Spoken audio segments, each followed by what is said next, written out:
My name is Michael Petticord, and I run ilovedrseuss.com. Today I'm going to talk to you about a very popular book. It's in the top 100 best-selling children's books of all times, Yertle the Turtle and Other Stories. There's actually 3 stories in this book. Yertle the Turtle, of course, and there's also a book, story called Gertrude McFuzz, and one called the Big Brag. I'm going to start from the back and go forward. The Big Brag is about a rabbit and a bear, and they both brag a whole lot over which one is the best in the land. And the bear says that he has the best nose in the world because he can smell farther than anything in the area. And so the rabbit says, oh, well, I have the best ears in the land. I can hear better than anyone. So they both argue back and forth and try to best each other, which one has the better nose, the better ears. And then, when you know it, a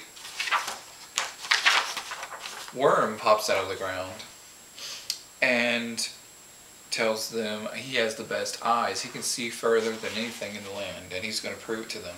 So he has his eyes popped wide for nearly 30 minutes when he says, oh, I know, I can see all clear around the world, and I see that you two are the biggest fools that I've ever seen. And then he pops back in the ground and disappears, and that's the whole story in that. So I guess the moral of that story is don't brag or you'll look like a fool. And then the second story, the middle story in this book, Gertrude McFuzz, is about a poor little bird that has a small little tail and wishes that she had a bigger tail. So she goes to a doctor, Dr. Dake, and asks to make her tail bigger, and he says, well, I'll give you a pillberry bush, and says just eat one. Well, she decides that she wants more than one because she wants a lot of tails and to be beautiful. So she has many, and she grows a huge tail, and she can't even move or walk or fly or anything, and has to have other birds to pull her around. So it's pretty terrible. Then they have to get all the feathers plucked out and leave only the one. So be glad for what you have. So the title story of this book was published in 1950, 5 years after the end of World War II, and there's very clear from this book that Yertle the Turtle is kind of Dr. Seuss's version of Hitler, from his political cartoons and such that are featured on my website, where you can pretty much guarantee that this is a very similar likeness to Dr. Seuss's version of Hitler.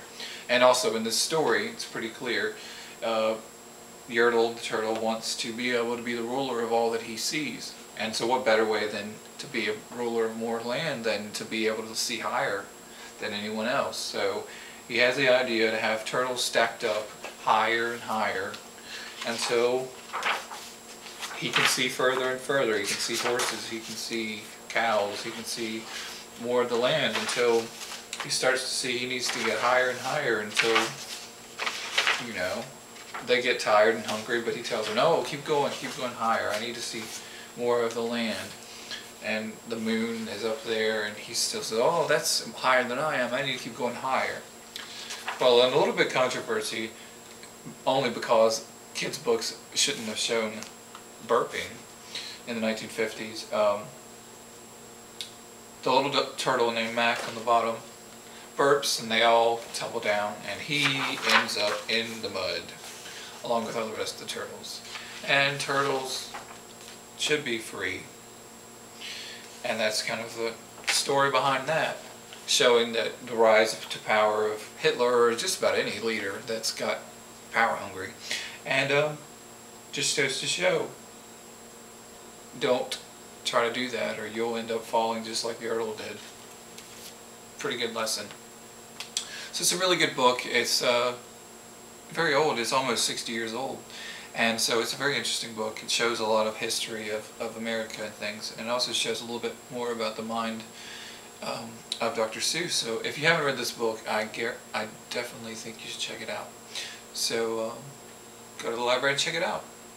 Have a good one. Talk to you soon. Bye.